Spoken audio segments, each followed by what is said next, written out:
21일 0시 기준 코로나19 신규 확진자 수가 926명을 기록했죠. 엿새 만에 1000명 아래로 내려오긴 했습니다만 주말에는 진단 검사 수가 줄어들기 때문에 1000명 아래로 내려와서 다행이다 이렇게 말하긴 어려운 상황입니다. 이런 가운데 영국에서 전염력이 강한 코로나 변종 바이러스가 빠른 속도로 확산하고 있다는 소식이 전해져 불안감을 키우고 있습니다. 이 이야기를 포함해서 청취자분들이 궁금해하실 법한 내용들 전문가와 이야기 나눠봅니다. 질병관리본부장을 지내셨죠? 한림대 성심병원 정기석 교수 전화로 연결하겠습니다. 교수님 안녕하십니까? 네, 안녕하십니까? 예. 자, 세종을 제외하고 전국 16개 시도에서 확진자가 새로 나와서 수도권 상황이 심각합니다만은 전국 어느 곳도 안심할 수 없다. 이렇게 생각하면 되겠죠? 예, 이제 그렇게 돼버렸습니다. 어디서도 발생하고 어디에 계시든지 간에 이 코로나19가 우리 턱 밑에까지 감염원이 들어왔다 이렇게 보셔야 합니다. 예. 2.5단계로 거리 두기를 격상한 게 2주인데 2주가 지나서도 지금 계속해서 1000명 단위로 나오는 것은 거리 두기 효과가 없다고 봐야 됩니까? 아니면 거리 두기를 했기 때문에 격상했기 때문에 이 정도로 나오는 것이다 이렇게 봐야 됩니까? 예, 두 번째가 맞겠죠. 예, 거리 두기가 사실 수도권은 지금 12월 8일부터 2.5단계로 갔기 때문에 상당히 강한 강도였는데도 불구하고 예. 목표로 했던 200명 이하에는 지금 어림도 없는 상황이죠. 그래서 만약 그걸 안 했다면 안 했을 리도 없지만 안 했다면 지금 우리는 이보다 훨씬 더 많은 숫자를 보고 있음에 틀림없다. 그렇게 예상합니다. 그렇기 때문에 지금 또 3단계로 격상해야 되는 것 아니냐 이런 주장이 많이 있거든요. 정부는 아직 그 얘기를 하고 있지 않습니다만 어떻게 보고 계십니까? 3단계 격상했어야죠. 미리 할 건 없었지만 저희가 이제 800에서 1000명이 일주일 동안 넘었던 그 시점에 요건이 되면 즉시 하는 게 맞고요. 왜냐하면 이미 다 알고 있습니다. 5개 단계가 어떻게 돼 있는지 또 숫자가 얼마에 달하면 해야 되는지 알고 있었기 때문에 국민들은 준비가 됐는데 정부에서는 이제 걱정이 많아서 지금 안 가고 있는 거죠. 그러니까 요건은 3단계로 올릴 요건은 충분히 되는데 정부가 망설인 이유는 역시 경제적 효과 이런 걸 생각하는 겁니까? 네, 그렇죠. 경제가 이제 멈춘다는 식으로까지 어저께 이제 정부에서 발표를 하는데 제가 보기에는 3단계 가더라도 경제가 멈추는 건 아닙니다. 또 그동안 늘 정부가 해왔듯이 잘 응용을 해가지고 막을 건 막고 풀어줄 건 풀어주고 하면 경제활동 내지는 생산활동은 다 하면서도 3단계라는 정신적 경각심을 높이는데 목적을 달성할 수 있을 거다. 그렇게 보고 있습니다. 예, 알겠습니다. 아직 정부 방침은 나오지 않았기 때문에 좀 두고 보고요. 그 3단계와는 별개로 지금 확진자가 늘어나고 있는 수도권 서울, 경기, 인천이 내일 모레부터 1월 3일까지 5인 이상의 모임을 금지하는 행정명령을 발동하기로 했습니다. 이것도 역시 2.5단계로 거리두기를 격상한 그런 효과를 기대하고 하는 거겠죠? 예, 사실 우리가 3단계에 가야 10명 이상 모임 금지라는 그 조처가 있지 않습니까? 그런데 이거를 3단계는 안 가면서 3단계보다 사실 더 강력한 5인 이상. 그러니까 결국 4명까지만 모이라는 얘기이기 때문에 어마어마하게 강력한 조치가 되죠. 예. 근데 그 야외에서야 또 바깥에서 활동하는 것은 단속이 가능하다 하더라도 그 자택에서 만일 5인 이상 모이는 것을 그걸 어떻게 단속한다든가 이런 건 쉽지 않아 보이는데요. 예, 사실 이게 만일 제대로 시행만 되면 지금 이 불길을 막는 데는 획기적인 조치다 이렇게 봅니다. 결국은 바이러스라는 게 사람 속에 묻어서 다니면서 사람 간에 전파를 시키기 때문에 굉장히 그 효과는 확실할 텐데요. 지금 말씀하셨듯이 사적인 모임에서 이거를 다 집안에서 모이는 것까지 다 간섭을 하느냐? 또 그게 과연 제대로 시행이 되겠냐라는 의문은 남는 것이죠. 그럼 확실한 것은 5인 이상 집합 금지 조치를 잘만 지킨다면 확실한 효과는 날 수 있다. 교수님은 그렇게 보고 계시네요? 그렇죠. 예, 사람이 안 모이면 바이러스도 퍼지지 않습니다. 지금 외국에서 한 번씩 힘들게 이제 락다운이라는 걸 해가지고 줄이지 않았습니까? 그러면 분명히 줄어듭니다. 문제는 이제 풀었을 때 다시 퍼지는 게 문제인데 다급할 때는 멈추면은 효과는 있는 것으로 이미 증명이 된 것이죠. 또 하루 사망자 수가 지금 24명 역대 최다 규모인데 걱정되는 것은 60세 이상 확진자가 또 급등하고 있어서 이것도 역시 굉장히 걱정되는 부분 중에 하나입니다. 특히 만일 60세 이상 어르신들 중에 기저질환이 갖고 있다고 하면 더 위험해지는 거 아니겠습니까? 예, 지금 뭐 제일 우리가 걱정했던 부분이 60세 이상의 비율이 얼마냐는 건데 지금 벌써 30% 상했고요. 예. 60대가 걸리면 60세 이상이 걸리면 그 중에 10명 중에 1명은 중증으로 가는 것이 지금 통계가 나와 있고 예. 지금 사망하고 있는 전체 숫자의 95%가 되게 60세 이상 분들이거든요. 예. 그래서 뭐 가장 방역 당국이 신경 써서 관리해야 될 부분이 이제 연령으로 보면 60세 이상이라고 볼 수 있습니다. 60세 이상. 네.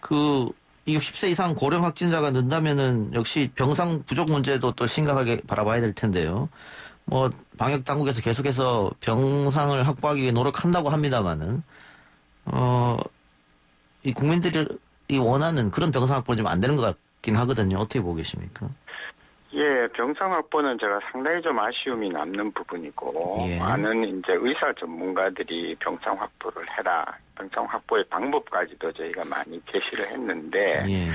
뭐, 웬일인지 사실은 잘 안 됐습니다. 예. 지금, 제가 좀 알아본 바에 의하면은, 민간 중소병원, 그러니까 예. 뭐, 100병상, 200병상 이렇게 갖고 있는 병원들의 병상 점유율이요. 병상 가동률이 70%가 훨씬 안 되거든요. 예. 그러면 그런 병원 그런 병원이 대대적으로 참여를 하면 국공립병원에 있는 환자들을 다 받을 수가 있습니다. 예. 예. 그렇게 해서 미리 입원할 환자를 다 받아놓고 대표 국공립병원 몇 군데는 코로나 전담병원으로 일찌감치 지정을 해서 외래도 보고 입원도 하고 중환자실도 만들고 그랬으면 지금같이 이렇게 막 수백 명씩 대기를 하다가 사망한 일은 훨씬 줄일 수가 있었겠죠. 예, 그런 부분에서 좀 방역 당국이 아쉽다 이런 말씀입니다. 그렇습니다. 예. 자, 그리고 최근 전해진 소식 가운데 불안감을 키우고 있는 부분이 영국에서 기존 바이러스보다 전염력이 강한 변종 코로나 바이러스가 확산되고 있다.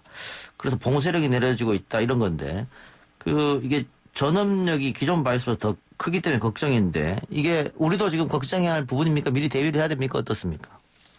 예, 이제 면밀히 관찰해야 되고요. 이제 이 얘기는 제가 그 전에 영국에 있는 의사하고 한 보름 한 달 전에 얘기할 때 벌써 나왔고요. 예. 근데 이게 영국에서 더 많이 번진다는 겁니다. 예. 네, 그래서 확실히 전염력이 강한 건 틀림이 없고 대신에 다행스럽게도 치명률이 높지는 않다. 지금 예. 그렇게 보고 있는 거고요. 예. 이제 우리나라가 지금 많이 전 세계적으로 이동량이 줄었지만 조금 이동량이 늘어나면서 만일 그 지역에 있는 분들이 무증상, 특히 무증상으로 우리나라에 들어와서 이 바이러스가 번진다면 그런 가정도 하고 있어야 되겠죠. 예. 근데 이 변종 코로나 바이러스도 어쨌든 백신은 이 변종 바이러스 효과가 있다 이런 보도가 있어서 조금 다행스러울 것 같긴 한데 우리가 지금 뭐 3단계로 올린다 뭐 매일 1000명씩 나온다 결국은 백신 나올 때까지 버티는 게 중요한 거 아니겠습니까? 그렇습니다. 예. 지금 이제 과연 우리가 만든 이 백신의 그 구조가 그러니까 바이러스가 크게 변이하는 데에 안 맞으면 정말 큰일이죠. 예. 겨우 만들었는데 피해버리니까요. 관역이 피하는 거거든요. 예. 예. 총을 겨눴는데 관역이 피해버린 겁니다. 예. 그래서 이제 그거는 뭐 과학자들이 계속 보면서 이제 제일 우리가 뭐 잘 아는 거 스파이크 단백질의 변이가 있나 없나를 볼 거니까 뭐 그렇게 맡겨두시면 되고요. 아직까지는 그렇게까지 큰 변이는 나오지 않았으니까 아마 다행이라고 생각을 하는 것인데 예, 이 바이러스의 특성상 RNA 바이러스 특성상 끊임없이 변이는 계속되는 것이다. 제발 백신을 피해갈 정도의 대변이는 없어야 되겠다. 그렇게 보는 겁니다. 지금 영국과 미국은 굉장히 엄중한 상황이기 때문에 백신 접종이 벌써 시작이 됐습니다. 그런데 그 외신 보도를 보면 뭐 전 미국인이 다 맞으려면 결국은 내년 연말까지 가야 된다. 이런 예상이 나오고 있는 실정이거든요. 그렇다면 우리 정부에서 이야기하는 대로 빠르면 2월 늦어도 3월에 우리나라에서 접종이 시작되면 우리도 결국은 전 국민이 다 백신 맞으려고 그러면 내년 연말쯤이나 대학 끝나지 않을까 이런 생각도 드는데 어떻게 보고 계십니까?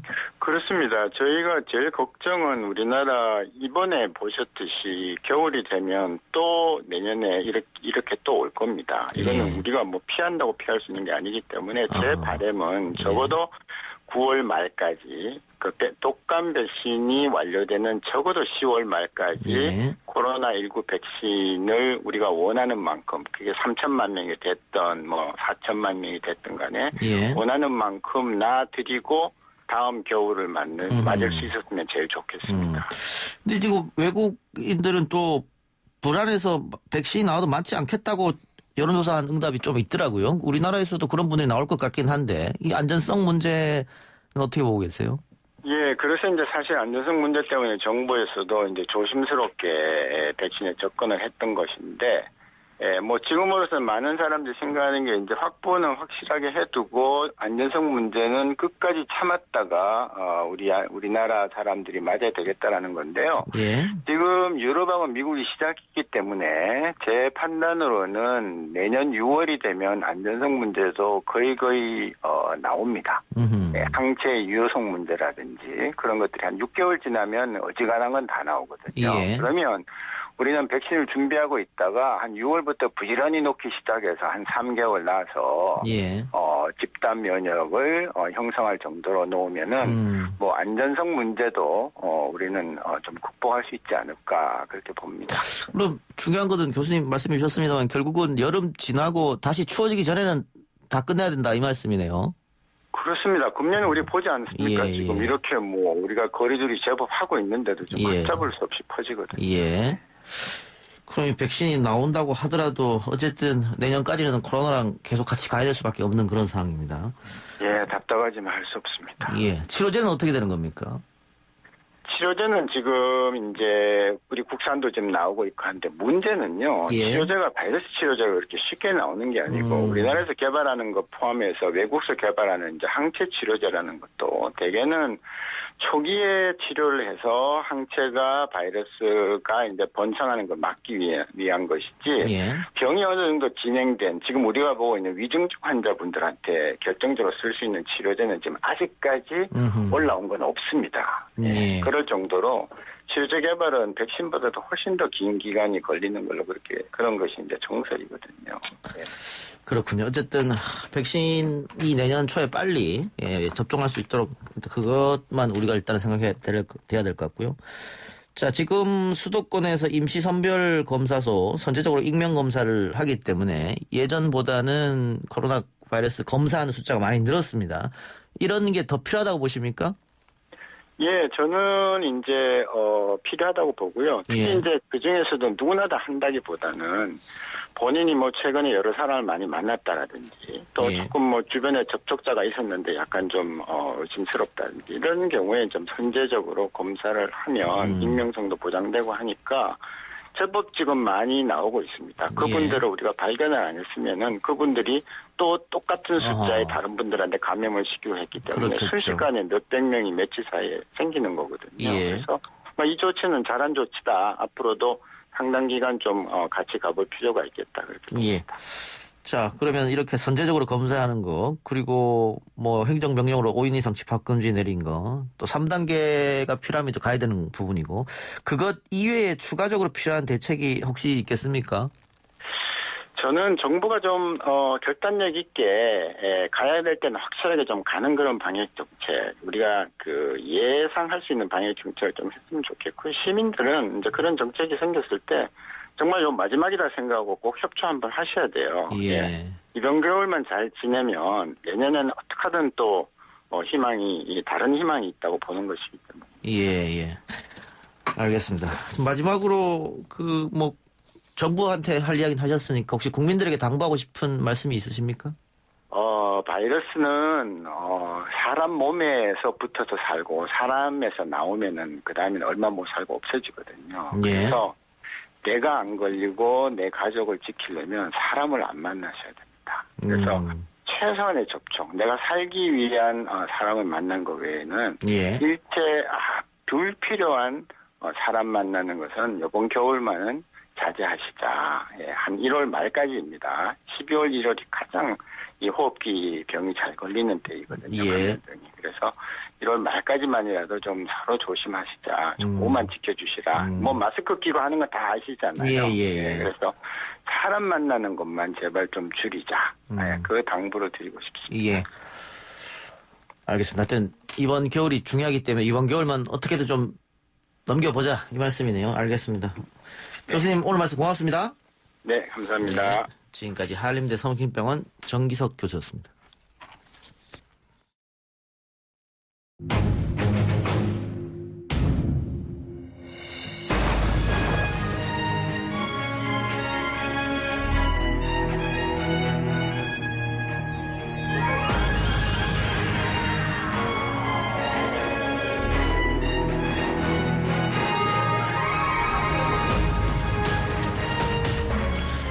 YTN 라디오 이동의 뉴스 정면 승부 2부 시작합니다.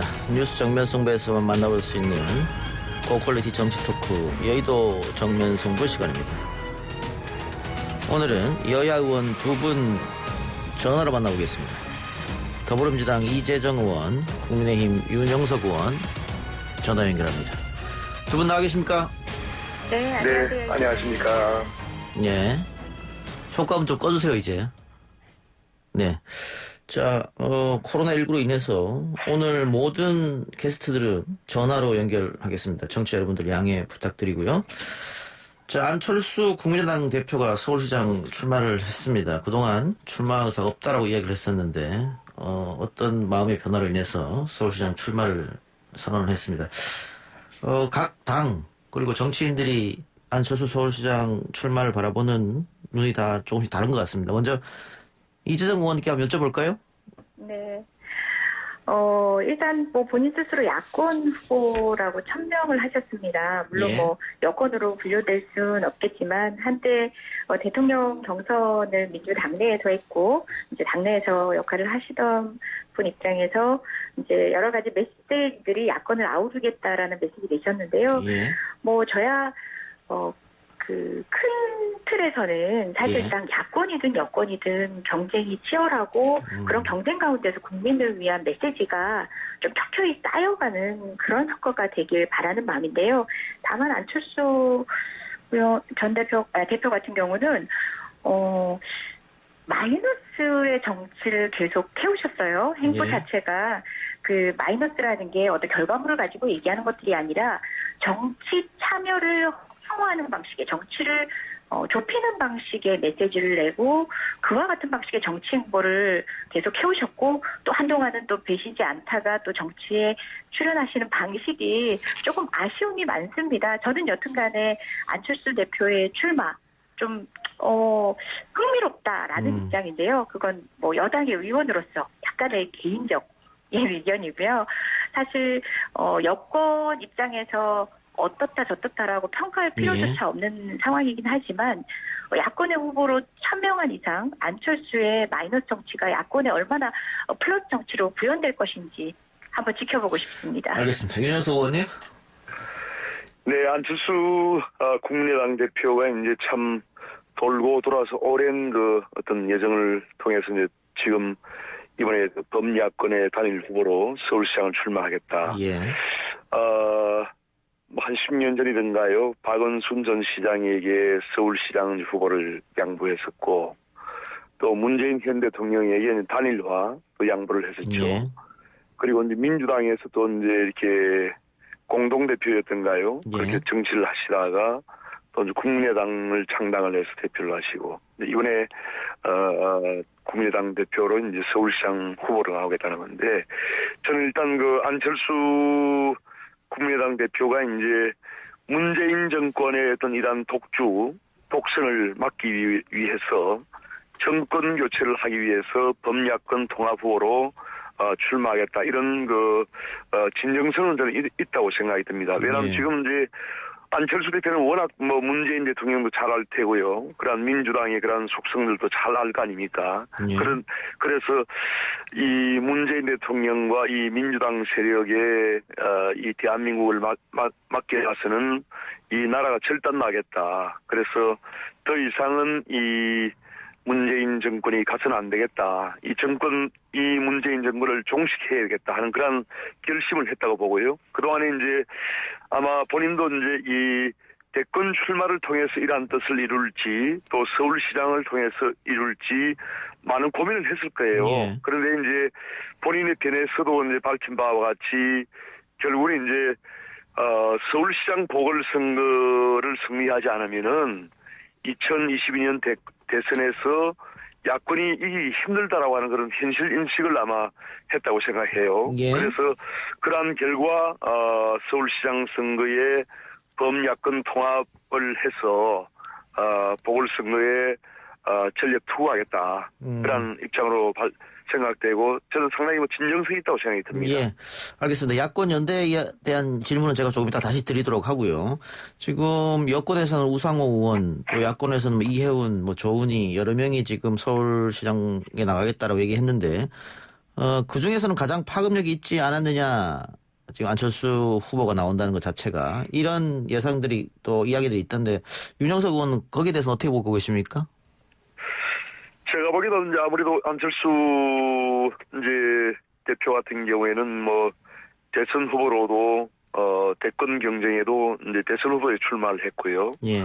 또 서울시장도 좀 출마를 한 경력이기 때문에 또 당 대표를 이제 여러 차례 지냈고 그래서 상당히 비중 있는 그런 정치인이기 때문에 예. 방금 말씀하신 그 민주당의 후보들하고 비교해서는 뭐 전 국민적인 인지도나 이런 부분이 훨씬 더 월등하죠. 예. 그리고 이제 지금 야권 뭐 정의당이 좀 볼멘소리를 하는 것 같은데 정의당은 사실 이제 범여권이죠. 그래서 정의당을 뺀 그 야권에서 볼 때 결국은 이제 안철수 후보가 서울시장을 출마한다는 것은 범야권 전체로 보면 상당히 볼륨을 키울 수 있는 그러한 서울시장 후보의 어떤 범야권 후보의 그러한 뭔가 가치랄까 이런 걸 높일 수 있는 그런 상당히 파괴력이 있는 저는 그 선언이라고 생각을 하고 이러한 부분은 이제 저는 지금 당내에서도 그런 주장을 하고 있습니다만은 안철수 후보의 그 서울시장 출마를 계기로 우리 범야권 통합을 통해서 연대를 통해서 반드시 서울시장을 찾아오고 또한 2022년 대권까지 우리가 승리할 수 있는 그런 발판을 만들어야 된다 하는 그런 지금 주장을 하고 있습니다. 예, 윤 의원님은 안철수 대표 출마가 파괴력 또 파급력이 있다 이렇게 평가해 주셨고 이재정 의원님 어떻게 보십니까? 네.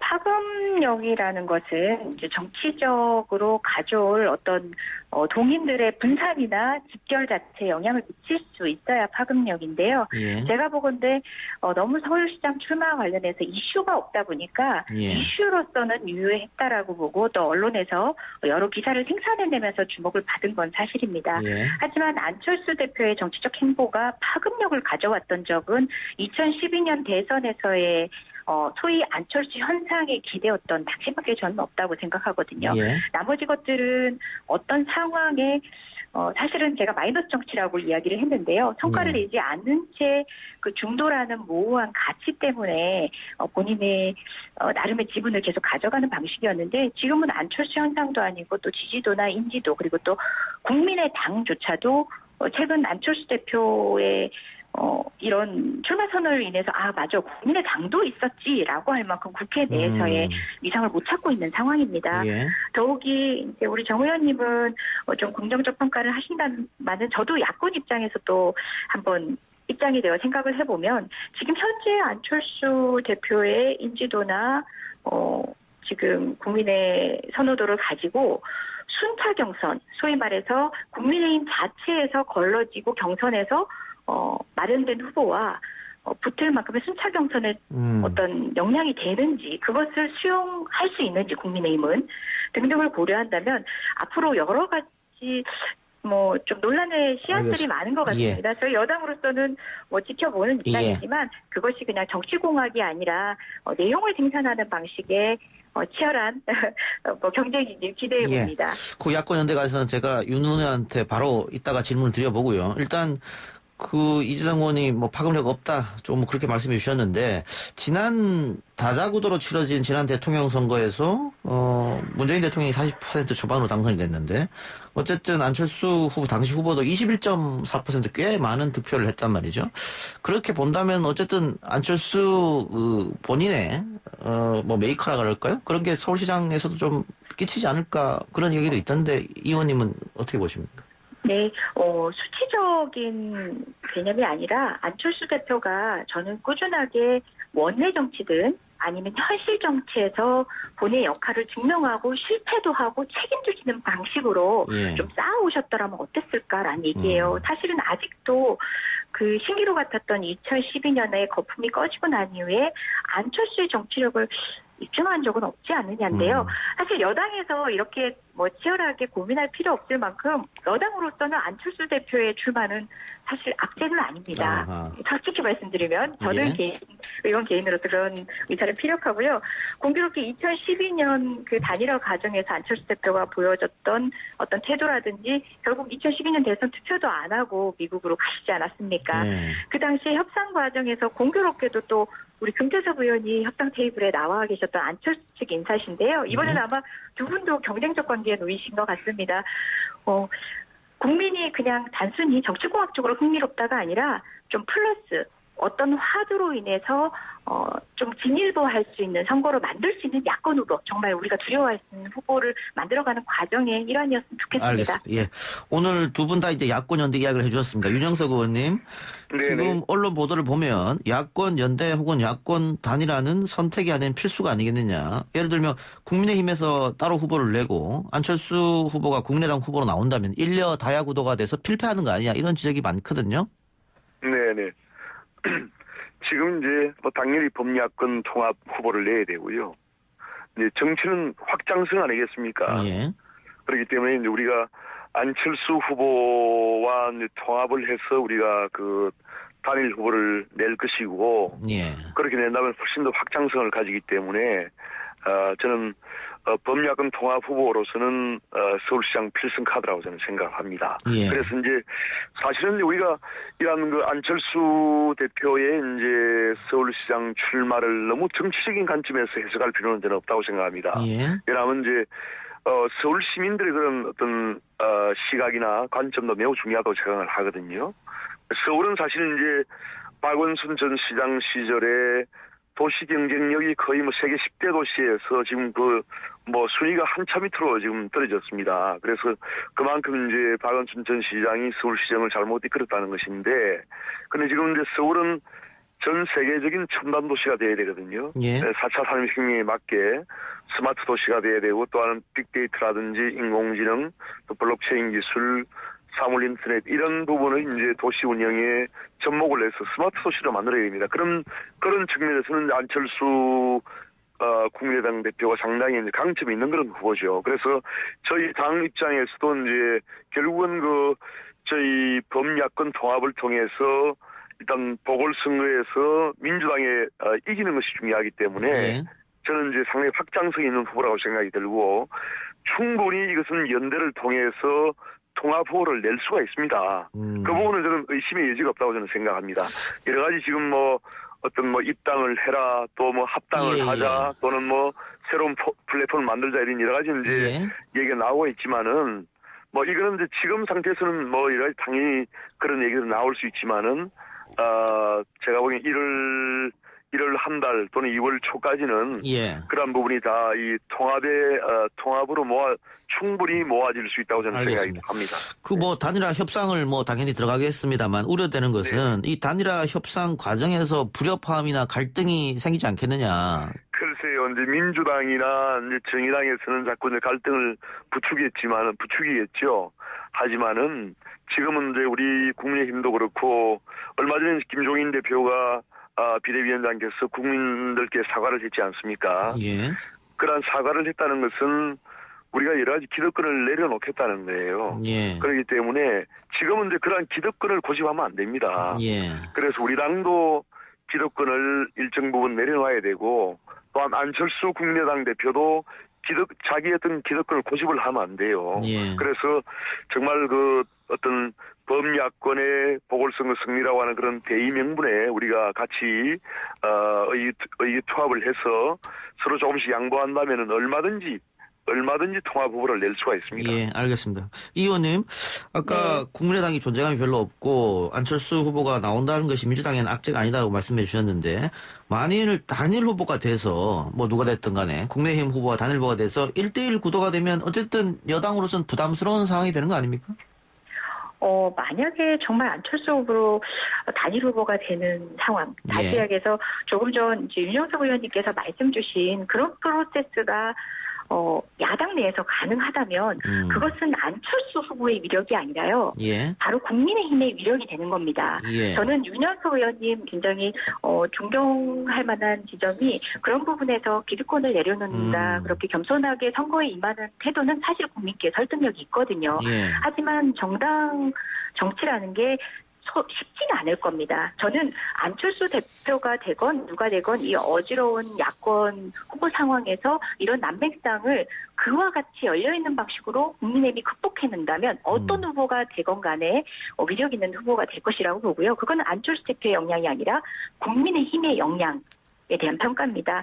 그렇지만 지금 안철수 대표가 주장하고 있는 건 또 손쉬운 선택을 해요. 누구나 할 수 있는 정치인으로서 가장 손쉬운 게 반문연대라는 정권 심판론이 예. 가장 손쉬운 전략이고요. 예. 그 이상의 가치를 보여주는 방식으로 사실 국민의힘이 재정비를 한다면 그것이 오히려 어떤 특정 후보화보다는 단일 후보화보다는 더 무서운 게 되겠죠. 예. 이건 제 말이 아니라 객관적으로 정말 고민하는 국민이라 할지라도 그것이 가장 설득력 있는 국민을 향한 메시지 전략이라고 생각할 예. 겁니다. 근데 어쨌든 안철수 대표가 출마 선언을 함으로써 이제 국민적 관심사가 돼버렸고 판도 좀 커졌다 이런 분석이 있던데 이렇게 되면 민주당에서도 현재는 뭐 우상호 의원만 출마 선언을 했습니다만 박영선 장관이라든지 박주민 의원들이 출마 선언을 해서 경선을 좀 크게 해야 되는 거 아니냐 이런 이야기가 좀 나오고 있더라고요.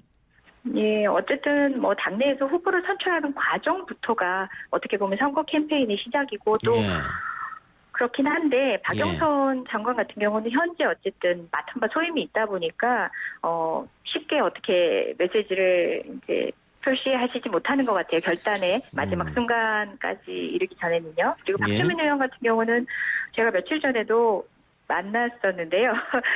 그 고민을 하고 있는 건 예, 사실입니다. 예. 그런데 본인은 고민 중인데 주변에서는 사실 지금 방금 지적하신 그 지점이죠. 여권에서 다양한 논의를 위한 그 과정부터 국민을 설득해 나가는 그런 모양을 위해선 당을 위하고 서울시장 경선 그리고 향후 서울시장 본선을 위해서는 박주민 후보가 꼭 나와줘야 된다. 예. 그리고 그 가치적인 측면을 넓혀주고 또 가능성에 대해서 좀 보여줘야 하는 것 아니냐라고 부추기고 있는 것 같습니다. 예. 그런데 본인은 아직도 고심을 하고 있는 것 같고요. 예. 또 의원으로서의 역할, 또 박영선 장관님 같은 경우 장관으로서의 예. 역할에 사실은 많은 점수를 받고 있는 분들이다 보니까 마지막 고심이 깊어질 수밖에 예. 없는 상황이 아닌가 싶습니다. 그 선거가 다가오면 다가올수록 두 사람한테 출마 요구가 좀 거세질 것 같긴 한데 말이죠. 그 야당도 마찬가지일 것 같습니다. 지금 언론 보도를 보면 뭐 오세훈 전 시장이나 유승민 전 의원도 나와야 된다 이런 얘기를 하고 있습니다만 안철수 대표가 출마 선언함으로써 오히려 이 두 사람이 나오기 힘들어진 구도가 되는 거 아니야 이런 분석도 있던데 윤 의원님은 여기서 어떻게 보세요? 일단 저희 국민의힘의 현재 후보안에도 한 10분 정도가 지금 나와 있어요. 예. 10분 정도가. 그래서 이제 거기다가 지금 이제 그 안철수 국민의당 대표 또 이제 금태섭 전 이제 민주당 의원도 지금 탈당을 해가지고 사실상 이제 범야권 후보 중에 한 명으로 지금 거론되고 있는 상황인데 예. 뭐 유승민 전 의원 같은 경우에는 확실하게 선을 그었어요. 서울시장 나오지 않겠다. 대통령 선거로 직행하겠다. 이제 그렇게 선을 그었고요. 오세훈 전 시장이나 이제 나경원 전 원내대표 같은 경우는 조금 가능성이 있다고 저는 생각이 듭니다. 예. 그렇지만 조금 이제 타이밍이 조금 이렇게 그 안철수 대표가 이제 먼저 치고 나옴으로써 조금 어려운 그런 입장이 된 것 같고요.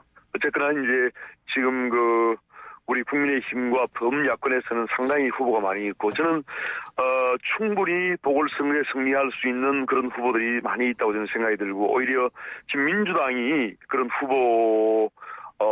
지금 후보가 좀 마땅치 않은 그런 어떤 분위기로 가지 않느냐 이 생각이 들어요. 예, 알겠습니다. 그 뭐 선거 이야기는 여기까지만 하고요. 자, 인사청문회 이야기로 좀 넘어가 보겠습니다. 행정안전부, 보건복지부, 국토교통부, 여성가족부 4개 부처에 관한 인사청문회가 예정돼 있는데 관건은 변창흠 후보자 아마 두 분 다 여기엔 동의하실 것 같고요. 일단 야권에서는 지명 철회하라 혹은 자진 사퇴하라 벌써 이야기가 나오고 있는데 야당 입장 먼저 들어볼까요? 어떻게 보고 계시는지? 네, 지금 뭐 변창흠 후보자 참 말하기도 상당히 민망한 그런 어떤 논란이 좀 많이 있는데 예. 굉장히 어떤 공직자라면 상당히 이제 인격이 갖춰져야 돼요. 예. 왜냐하면 이제 장관 같으면 일국의 장관이면은 많은 국민들이 존경할 수 있어야 되고 그런 어떤 모범적인 그런 사람이 돼야 되는데 지금 어떤 회의록 이런 걸 보니까 너무 제가 부끄러워요. 예. 그러니까 이런 분이 과연 공직 후보자가 된다는 것이 특히 장관 후보자가 된다는 것이 이런 국가적인 체면이 말이 아니다. 예. 그래서 어떻게 이런 분을 그 문재인 대통령이 지명을 했나 상당히 실망스럽고요. 예. 뭐 국민들께서 다 알고 계시는 사항이기 때문에 굳이 그 진례를 다 얘기 안 해도 뭐 이미 다 알려진 사항인데 지금이라도 국민들께 실망을 드리지 않기 위해서는 문재인 대통령께서 지명 철회를 하는 것이 저는 옳다고 생각이 듭니다. 예, 지명 철회를 해야 된다. 네네. 이재정 의원님, 그 변창흠 후보자가 사과는 했습니다만 후보 풍행이 지금 가라앉지 않고 있고, 특히 뭐 윤영석 의원도 이야기했습니다만 대통령이 뭐 노동인권 변호사 출신이기도 한데 뭐 그와 관한 어떤 막말이 나왔기 때문에 민주당 입장도 굉장히 곤혹스럽겠습니다. 예, 지금 윤 의원님께서는 인격적 측면에서 말씀을 주셨는데 저는 뭐 인격에 대해서는 뭐 한두 번의 발언을 통해서 뭐 진단할 수 있다라는 건 아닌 것 같고 저는 오히려 인식의 문제에 대해서 더 우려를 했습니다. 우리 사실상 사회 구조적인 문제 그리고 중대 재해사망 사건이라는 것은 이제 제도적 미비에서 사실은 정치권과 국회에서 그 책임을 먼저 책임감을 가져야 되는 문제인데 제도권 내에 계시면서 그 부분을 개인의 탓으로 인식하고 있지 않았나라는 측면에서 저는 저 역시 많이 놀랐습니다. 예. 그리고 본인은 이제 언론에 사과문을 내놨지만 그리고 또 우리 김군 유족 측이나 동료 측에서는 여러 가지 목소리 계속 이제 만족치 못하고 우려하는 목소리를 계속 내고 있습니다. 예. 저는 전 후보자가 이 지점들에 대해서 본인의 인식에 대해서 이제 사과의 진정성을 받아들여 줄 수 있을 만큼 조금 더 노력해 주시길 바라고 예. 저는 좀 약간 유보하는 입장인데요. 청문회 과정을 통해서 조금 더 예. 지켜봐야 하고 또 냉정한 평가는 받아야 한다. 국민으로부터 예. 그렇게 생각하고요.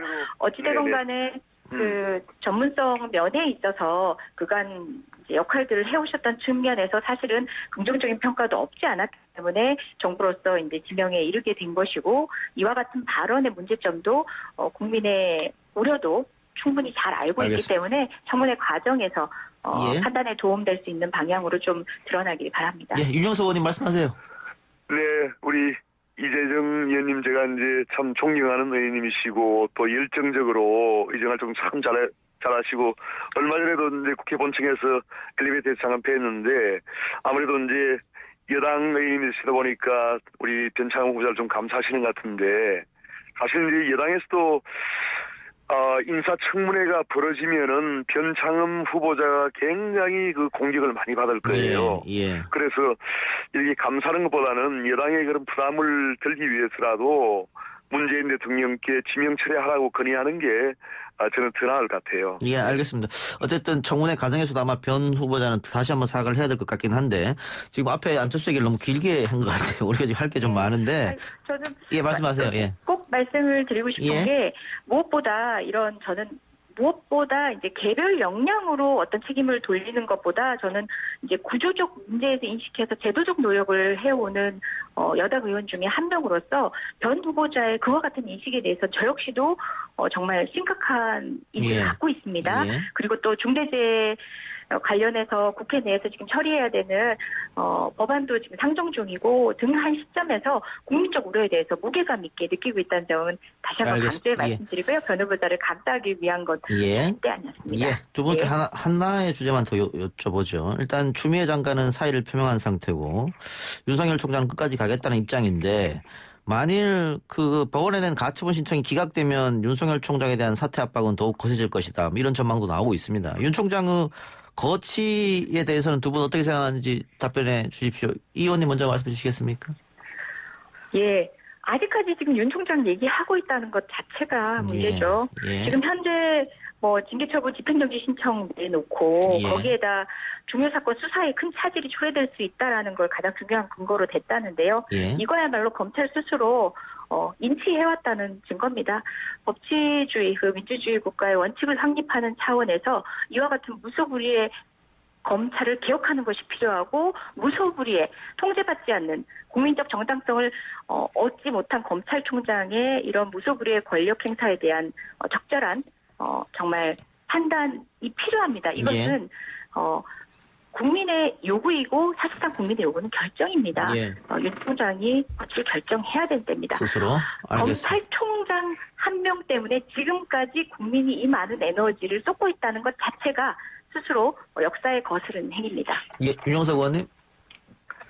네, 문재인 대통령께서 지금 국민들께 가장 이제 지켜야 할 원칙이 은행일치예요. 말씀을 하셨으면은 그걸 행동으로 지켜야 됩니다. 문재인 대통령이 아주 오랜 시간 누누이 강조를 해온 게 검찰의 독립과 중립을 위해서 검찰총장 임기는 반드시 존중돼야 된다, 보장돼야 된다, 이런 주장을 계속 해왔습니다. 예. 그렇지 않습니까? 예. 그런데 이제 윤석열 총장이 임명할 때도 살아있는 권력에 대해서 수사를 하라 이렇게 이제 했는데 정작 지금 살아있는 권력에 대해서 강하게 수사를 하니까 이제 쫓아내지 못해서 안달이 됐단 말이에요. 정말 이것은 은행이 불일치되는 그런 부분이고요. 지금이라도 윤 총장이 정말 문제가 있다면은 문재인 대통령이 결단을 하세요. 예. 결단을 하셔서 해임을 하면 되지 않습니까?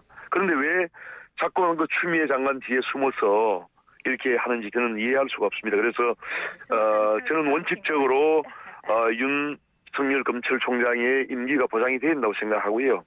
앞으로 어떤 경우에도 이거는 법치주의를 우리가 지키기 위해서라도 임기를 끝까지 지켜야 된다고 저는 생각합니다. 알겠습니다. 이 의원님 반론 있으면 짧게 10초만 좀 해서 하세요. 예, 윤석열 총장님 정치 그만하시고 멋진 법조인으로 돌아오시기 바랍니다. 아니면 정치 시작하시는 거 어떨까요? 알겠습니다. 자, 두 분 여기서 입장이 확연히 갈렸는데 민주당에서 뭐 스스로 사퇴가 정답, 그리고 국민의힘에서는 총장 임기를 보장하고 그게 안 되면 대통령이 직접 나서야 되지 않겠느냐 이런 의견 주셨습니다. 두 분 오늘 토론 여기까지 하겠습니다. 오늘 말씀 고맙습니다. 네, 예, 감사합니다. 고맙습니다. 여의도 정면승부 지금까지 더불어민주당 이재정 의원 그리고 또 국민의힘 윤영석 의원이었습니다. 글쎄 안 들려 들을 뉴스 없어 아무 뉴스도 귀에 들어오지 않아 듣고 또 들어도 들을 뉴스 없어 만든 게 이프로야 이동영의 뉴스 정면승부.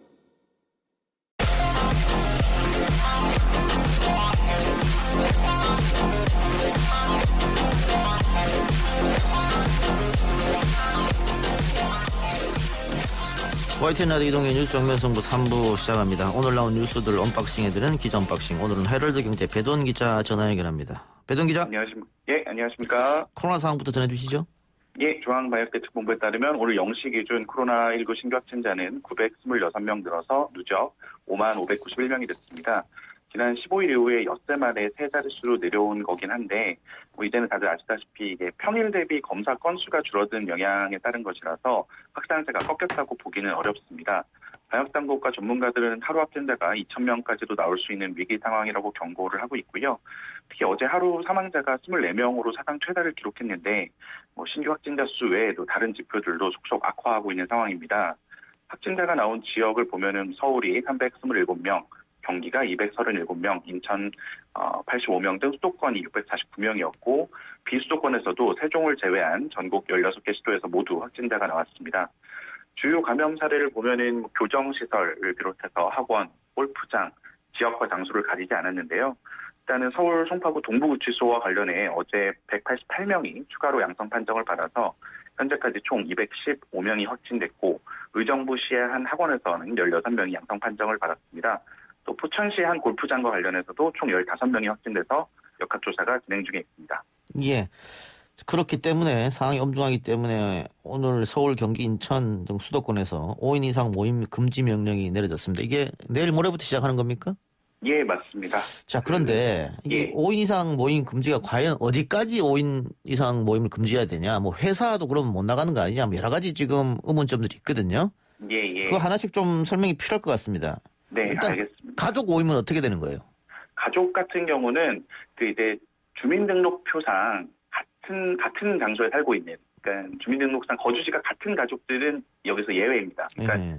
예를 들어 5인 가족이 있고 아이가 3명이라서 5인 가족일 경우 이 부분부터 따로 떨어져 나가서 예. 살고 그렇게 할 수는 없잖아요. 예. 그러니까 이런 경우는 예외인데 다만 같이 살고 있지 않은 부모님이나 형제자매 같은 경우는 이제 주소가 같지 않기 때문에 다른 집이나 다른 곳에서 예. 실내외를 막론하고 사적 모임을 5명이 넘어가서 하면은 안 되는 거고요. 예. 그다음에 아까 말씀하신 회사를 가야 되는 거냐? 일단은 행정 공공기관 공적인 업무 수행이나 기업의 경영 활동 등 불가피한 경우, 뭐 이런 경우에선 이번 조치에서 제외가 되어 있습니다. 예. 그래서 사적 모임은 제가 좀 한번 읊어드리면 예. 동창회, 동호회, 야유회, 송년회, 신년회, 또 직장의 회식, 예. 워크숍, 개모임, 집들이, 돌잔치, 회가변, 칠수년 뭐 이런 거의 공적인 업무 수행을 제외한 거의 모든 모임이 이제 해당이 된다고 보시면 될 것 같습니다. 예. 그러니까 사적 모임은 다 이제 5인 이상 모임이 금지가 되는 것이고, 예, 맞습니다. 뭐 공적 모임이라든가 혹은 회사에 출근하고 하는 것은 뭐 어쩔 수 없는 거니까 이건 해당 안 된다 이 말씀이네요. 예, 맞습니다. 다만 예. 이제 사적 모임에도 불구하고 이제 결혼식이나 장례식 같은 경우 예. 사적인 행사지만 예외적인 성격이 있다 보니까 그걸 감안해서 제외가 됐고요. 그래서 이제 결혼식장이나 장례식장 같은 경우는 현재 2.5단계 거리두기 기준인 50명 미만 허용이 유지가 되고 또 이제 대학별 입학시험 같은 경우도 현행 2.5단계 수준으로 50인 이내에서 분할된 공간에서 시험을 치르는 게 허용이 됩니다. 예. 이걸 만일 위반했을 때는 감염병 예방법에 따라 고발될 수 있고 300만 원 예. 이하의 벌금을 또 받을 수 있네요. 예, 맞습니다. 당국이 좀 엄중하게 경고를 하고 있는데요. 이번 그 사적 모임 금지 조치를 어기는 이제 사업주, 이제 밖에서 식당이나 이런 외부에서 할 경우 사업주가 있겠죠. 예. 또는 이용한 사람, 이용자 모두에게 과태료 부과나 행정조치 등으로 엄정 대응하겠다 이렇게 밝혔습니다. 단속도 하겠다는 겁니까? 단속도 하기는 하겠다고 하는데 이게 무슨 뭐 음주 단속하듯이 사실 식당마다 들이닥쳐서 뭐 인원을 체크하고 예. 그렇게 하는 게 사실 또 인원을 특정하기도 쉽지가 않잖아요. 예. 그래서 이제 그런 단속에는 한계가 있을 수밖에 없지만 민원 신고라든지 또 이제 특별사법경찰대로 아주 특사경을 통해서 연말연시에 특별 점검을 하겠다 뭐 이렇게는 밝힌 상황이고요. 이게 뭐 아무래도 적발이나 단속이 집중적으로 이렇게 한다기보다는 좀 경고 조치에 중점을 두고 있다고 봐주시면 될 것 같습니다. 회식 같은 거 12명이 가서 4명씩 세 테이블에 따로 나눠 앉고 이것도 당연히 안 되겠죠? 예, 오늘 원칙적으로는 안 되고 이게 뭐 이제 꼼수라 그래서 테이블을 나눠 앉으면은 이렇게 사실 단속이 쉽지 않을 수도 있을 텐데 만약에 이제 확진자가 발생할 경우가 문제가 됩니다. 이렇게 역학조사 등을 통해서 위반 사실이 확인이 되면은 뭐 고발도 될 수 있고 치료비에 대한 구상권도 청구가 될 수 있기 때문에 웬만하면은 좀 방역 지침을 지켜주시는 게 좋을 것 같습니다. 알겠습니다. 이에 관련한 더 자세한 내용은 내일 서울시장 권한대행과 인터뷰가 예정돼 있으니까 그때 가서 이야기하도록 하고요. 혹시 궁금한 점 있으면 샵 0945번 50원 유료 문자로 질문 남겨주시면 제가 내일 질문할 때 참고해서 이야기하겠습니다. 자, 그런데 예. 이렇게 5인 이하 모임 하지 말고 그냥 3단계로 높이는 게 오히려 효과적이지 않냐 이런 지적도 있더라고요. 예, 맞습니다. 이게 또 전문가들 사이에서는 진작에 3단계를 했어야 된다 뭐 이런 지적도 나오고 있는 건데요.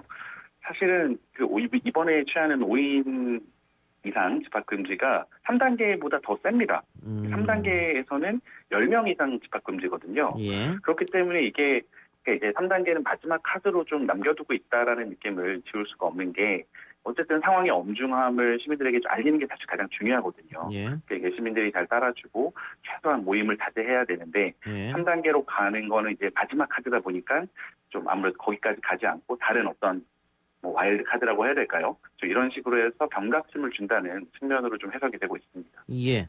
서울 송파구 동부구치소 집단 감염이 논란이 됐었는데 경기도 우광시에 위치한 서울구치소에서도 확진자가 나왔습니다. 예, 그렇습니다. 정확하게 지난 12일에 서울구치소에 유치가 됐다가 19일에 출소자 한 명이 확진 판정을 받은 건데요. 그러니까 이게 출소 시까지 독거실에 격리 수용했다고 하고 또 그 당시 이제 특이 증상은 없었다고 하는데 바로 이제 출소한 이후에 이튿날이 20일 확진 판정을 받은 겁니다. 사실 서울구치소가 박근혜 전 대통령이랑 전광훈 사랑제일교회 목사, 김재현 옵티머스 자산운용 대표 뭐 이런 지금 사실 이제 좀 뭐 유명 인사들이 수감되어 있는 곳인데요. 어쨌든 이 확진자와 접촉한 직원들이랑 수용자 등을 상대로 진단 검사를 시행하고 있고 또 이렇게 구치소발 확진자가 나오면서 일선 법원과 검찰청에도 비상이 걸렸는데요.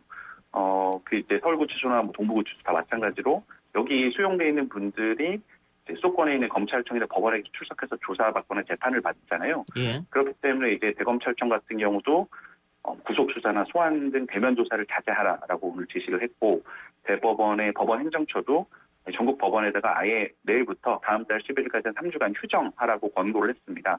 다만 이제 구속이나 가처분, 집행정지 등의 긴급을 요구하는 사건은 휴정 권고 대상에서 제외가 됐는데요.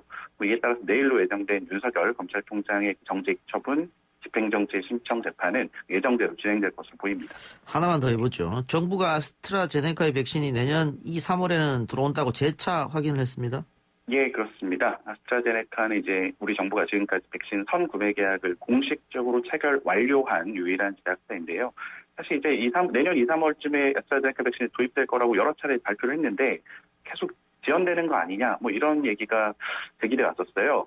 그래서 이제 오늘 손영래 중앙사고수습본부 전략개혁반장이 아주 확실하게 얘기를 했습니다. 내년 2, 3월에 들어오는 게 확실하다. 여러 경로로 확약이 돼 있고 보장돼 있다. 그래서 이제 이런 질문이 반복돼서 곤혹스럽다. 진행 과정에 대해서 신뢰를 해달라고 거듭 당부를 했고요. 또 이제 아스트라제네카 1,000만 명분 외에도 화이자랑 모더나 같은 경우도 각각 1,000만 명분인데 내년 1월에 계약을 완료할 방침으로 오늘도 확인이 됐고요. 이들 해외 제약사하고는 별개로 또 그 코백스 퍼실리티라고 하죠. 그 백신 전 세계 공동 구매하고 배분하는 국제 프로젝트를 통해서도 1,000만 명분을 구매하기로 한 상태이니까 조금 더 기다려 보면 좋을 것 같습니다. 알겠습니다. 배 기자님 오늘 말씀 고맙습니다. 예, 고맙습니다. 지금까지 기자 언박싱 헤럴드 경제 배돈 기자였습니다.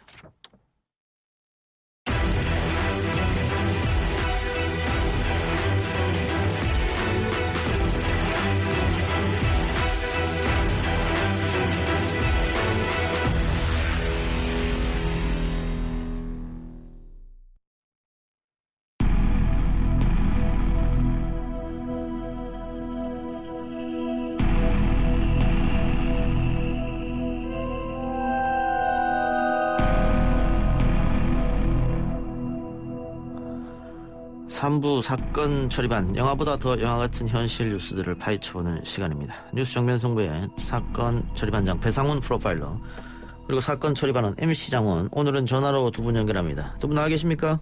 안녕하세요. 네, 안녕하세요. 반갑습니다. 예. 자, 코로나19 사태 극복을 위해 방역 당국은 물론이고 많은 국민들이 본인의 삶에서 포기하고 있는 부분이 굉장히 많아졌습니다. 두 분도 스튜디오에 못 나오고 전화로 지금 연결하는 것도 바로 코로나19 때문이죠.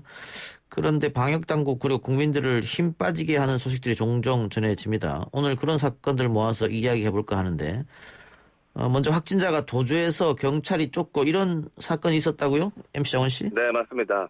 네, 최근 37명의 집단 감염이 발생한 충북 음성 소망병원에서 확진을 받은 환자가 서울에 있는 병원으로 옮겨지던 도중에 도주하는 일이 벌어졌습니다. 확진자를 태운 구급차가 잠시 지하주차장에 대기하는 사이에 도망을 가버린 것인데요. CCTV를 확인하여 추적에 나선 경찰은 2시간 만에 충북 청주에서 확진자를 붙잡게 되었습니다. 예, 다행히도 붙잡았다고 합니다마는 그 사이에 또 누구를 만났을까, 또 접촉한 사람 없을까 걱정이 되는데, 결국은 이렇게 구급차가 잠시 대기한 사이에 도망을 쳤다고 하면 관리에 허점이 있었던 거 아닌가, 이런 이야기가 나올 수밖에 없을 것 같은데요. 예, 근데 이제 사실 이게 구급차에 한 명씩 태워서 순차적으로 들어가는 상황이어야 되기 때문에 예. 인원이 많이 필요하거든요. 근데 지금 이제 구급차가 동원될 수 있는 상황이 많이 좀 어려운 상황이라서 예. 아마 지하에 대기하는 상황에서 그걸 또 감시하려고 하면은 2-3명이 필요한데, 이 상황에서 이제 환자께서 다른 판매를 파는 사이에 도망가신 것 같습니다. 예. 이것도 애매합니다. 관리상의 허점이라고 보기도 애매하고, 왜냐하면 인원이 필요하긴 한데 그렇게까지 생각할 줄은 몰랐을 수 있을 것 같습니다. 예. 근데 그 정신질환을 앓고 있다고 하던데, 예. 그 도주한 심리 상태는 글쎄 어떤 걸까요? 일단은 그 환경이 바뀌면요. 예. 굉장히 당황하게 됩니다. 이 환자들은. 예. 당황하니까 자기가 있던 그 병실로 돌아가고자 하는 그런 회귀 본능 같은 것이 있어갖고 예. 가려고 그냥 나간 거죠. 예. 그러니까 이제 근데 이분들이 지금 정신적으로 문제가 있는 분들이 많이 분이라서 이런 분이 참 어려운 것 같습니다. 예. 그 정신적으로 또 질환을 앓고 있기 때문에 나중에 처벌할 때도 좀 문제가 있지 않을까 그런 생각도 들긴 합니다만은, 그 장원 씨 어떻습니까? 이분이 다른 사람과 접촉하진 않았습니까? 도주 과정에서? 네, 일단 어떻게 잡히게 된 건지 그 과정을 좀 설명을 드려야 될 것 같은데요. 이 정신과 치료를 받고 있던 확진자가 환자복을 입고 횡설수설하는 행동을 이상하게 여긴 이 택시 기사님께서 청주경찰서 이 분평 지구대로 택시를 이동해서 이게 잡히게 된 것입니다. A 씨를 태우고 청주로 이동한 택시 기사를 비롯해서 이 접촉자를 일단 확인해서 진단 검사를 시행할 계획이고요. 또 A 씨는 이 밖에 택시 안에 머무르긴 했지만 택시 기사가 이 지구대 안으로 출입한 점을 고려해서 이 분평 지구대를 폐쇄하고 시설 전체를 소독했다고 합니다. 예, 일단 그러면 뭐 가깝게 접촉한 사람은 택시 기사밖에 없다 이렇게 볼 수 있겠네요. 네, 그렇습니다. 알겠습니다. 또 다른 사건에 대해서 좀 이야기를 해볼 텐데요. 지금 우리가 2.5단계로 격상되어 있는 상태라서 카페도 못 가고 온식점도 9시에 문을 닫습니다. 노래방 또 클럽도 다 안 되고요. 그런데 방역의 빈틈을 이용해서 꼼수 영업하고 있는 사람들이 있는 모양이에요? 네, 이 부산지방경찰청이 지난 17일부터 20일까지 업소 747곳을 대상으로 집중 점검을 벌였는데요. 그중에서 유흥주점과 PC방이 적발이 됐습니다. 이 코로나 방역 지침을 무시하고 문을 잠근 채 영업을 한 것인데요. 그뿐만이 아니라 이 대형 클럽과는 달리 일반 음식점으로 구분되는 작은 술집들이 영업 금지 시간을 피해서 이 문을 닫고 새벽까지 클럽처럼 꼼수 영업을 일삼고 있기도 했습니다.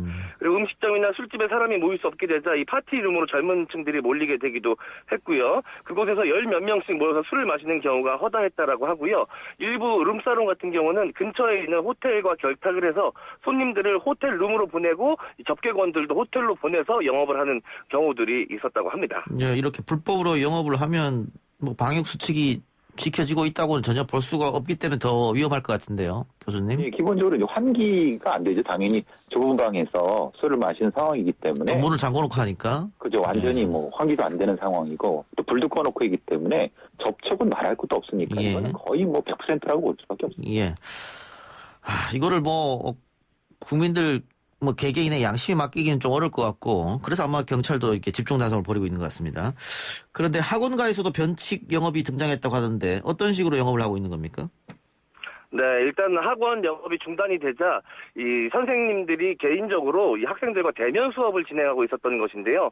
근처에 스터디 카페나 빵집 혹은 이 방을 하나 마련을 해서 그 안에서 일부 대면 수업이 진행이 되고 있었습니다. 학부형들 같은 경우는 기말고사가 코앞이기 때문에 안 보일 수 없었다. 학원이라 좀 풀어줘야 되는 거 아니냐라는 의견들이 나오고 있습니다. 근데 이게 경찰 인력도 문제고 방역 당국도 인력이 문제이기 때문에 이게 적발을 또 단속을 꾸준히 한다는 것도 쉽지 않을 것 같은데. 예. 지금 뭐 부산청 쪽에서는 그리고 여러 가지 경찰청에서는 첩보를 받아갖고 핀셋으로 접근하는데 이렇게 해서는 잘 안 되거든요. 대규모의 인원이 또 동원되면은 그 자체도 위험하고 그렇기 때문에 이건 사실은 시민의식이 적극적으로 가야 될 것 같습니다. 예, 알겠습니다. 다음 사건으로 넘어가 보죠. 이용구 법무부 차관이 택시 기사를 폭행했다. 지난달에 있었던 일이라고 하는데 그러니까 변호사 시절 이야기입니다, 일단. 네, 맞습니다. 이 차관은 변호사로 재직하던 지난달 6일 밤이었습니다. 늦은 시간에 이 서초구 아파트 자택 앞에서 택시기사가 술에 취한 자신을 깨우자 그의 멱살을 잡아 폭행하고도 입건되지 않아 논란이 됐다라는 것인데요. 택시기사는 처벌을 원치 않는다는 의사를 밝혔고요. 서울 서초경찰서는 운전 중인 자동차 운전자 폭행을 무겁게 처벌하는 특정범죄 가중처벌 등에 관한 법률이 아니라 이 반의사 불벌죄인 형법상 폭행 혐의를 적용해 사건을 같은 달 10일 내사 종결했습니다. 예.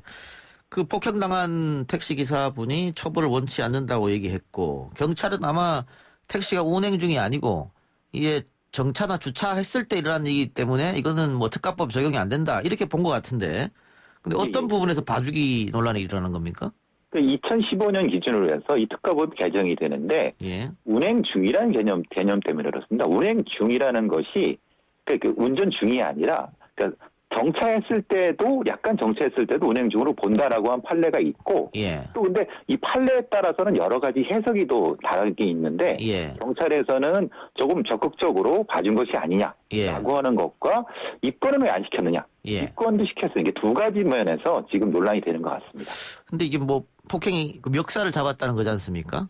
예, 그렇죠. 그러니까 택시 기사분이 이 차관을 태우고 변호사 시절에 아파트에 도착해서 이제 도착했으니까 일어나라 그랬는데 깨웠다고 멱살을 잡았다는 건데 교수님 봤을 때 어떻게 이걸 운행 중이라고 봐야 될까요? 아니면은 정차 중이라고 봐야 될까요? 어떻게 봐야 될까요?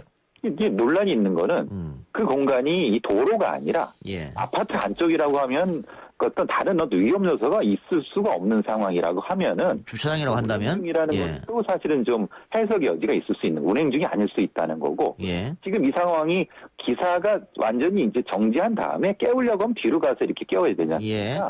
그러면 운행 중으로 안 볼 수도 있거든요. 그러니까 경찰의 입장에서는 그거를 꼭 운행 중으로 볼 필요가 있느냐? 예. 라고 해석할 수도 있는 거. 이게 무조건 뭐 그 사람이 뭐 고위직이라서 봐줬다는 것보다는 예. 상황을 봐서 경찰은 판단했을 수도 있다는 생각이 저는 생각이 듭니다. 그럼 문제는 운행 중이었느냐 정차였냐 이것만 뭐 어떻게 결정하면은 답은 나오는 거네요. 그렇죠. 사실은 그거 되게 단순한 논리인데. 예. 근데 이거 가지고 이제 조금 더 이건 논란을 더 확대하고 싶은 분도 있는 거고 또 뭐 여러 가지 판례에 따라 다르게 보고 싶은 분도 있으니까. 근데 그건 확실한 거는 경찰이 왜 입건을 안 했느냐, 내사 종결을 했냐, 이 부분은 조금 입건할 수도 있는데, 근데 이제 관행상 안 하는 경우도 있거든요. 예. 왜냐하면 합의하면 끝나는 거니까. 예. 예. 알겠습니다. 좀 지켜보도록 하죠. 가수 보아 씨가 졸피뎀 밀반입 혐의로 검찰 조사를 받고 있다고 하던데요. 졸피뎀이면 그 수면제 약 이야기하는 거 아닙니까? 네, 맞습니다. 17일 법조계 등에 따르면 서울중앙지검 강력범죄 형사부는 지난 16일 보아를 피의자 신분으로 불러 조사를 했다라고 합니다. 예. 보안 소수사 일본 지사 직원을 통해 해외에서 처방받은 이 졸피뎀 등 향정신성 의약품을 국내 직원 명의로 반입하려다가 적발된 것으로 전해졌습니다. 쌤은 17일 공식 보도자료를 통해서 이번 일은 무역 통관 업무 등의 지식이 없던 당사의 해외 지사 직원의 실수로 인해 발생한 것으로 먼저 이로 인해 팬 여러분들은 물론 많은 분들께 심려 끼쳐드려 죄송하다라고 입장을 전했습니다. 자, 우리나라에서도 졸피뎀은 처방전을 받으면은 약을 받을 수 있는데 왜 일본에서 가지고 왔을까요? 어떻게 보십니까, 배상훈 교수님?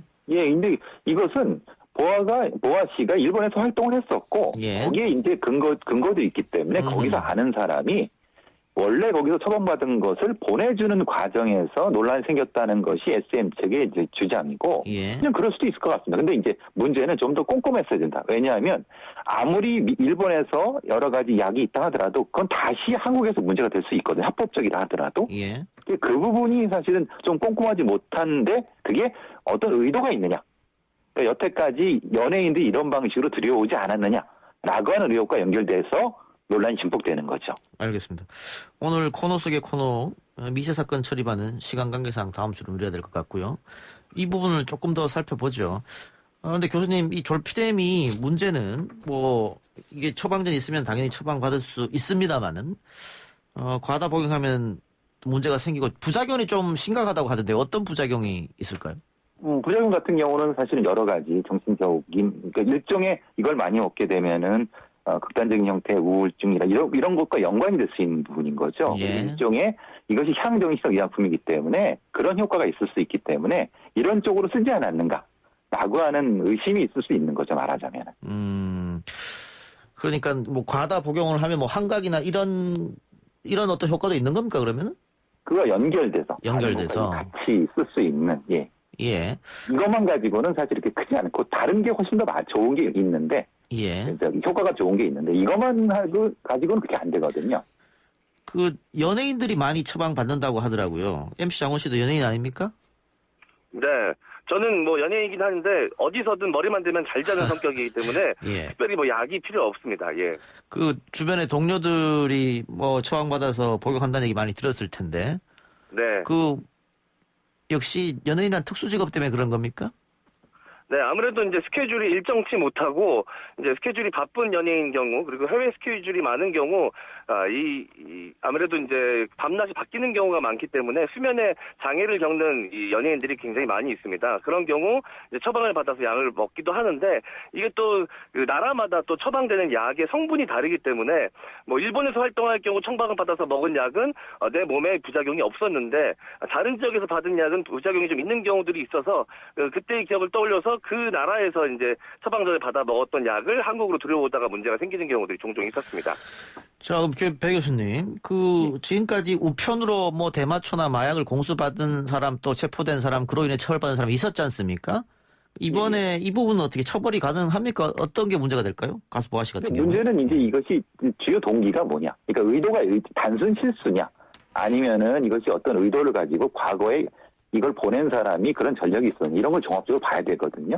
그래서 검찰에서 이걸 볼 텐데 그냥 되게 단순한 형태의 그 사무실수라고 하면 이건 처벌하기는 어려울 것이고 예. 그런데 문제는 이것이 반복됐다. 혹시 주변에서 그랬다면 이것은 처벌할 수 있죠. 근데 물론 법상 위반한 건 맞습니다. 근데 예. 이걸 꼭 적용을 엄격히 해야 될 것인가 또 다른 문제되죠. 알겠습니다. 두 분 말씀 오늘 여기까지 듣겠습니다. 고맙습니다. 감사합니다. 감사합니다. 지금까지 사건 처리반 배상훈 프로파일러 그리고 MC 장원 두 사람이었습니다.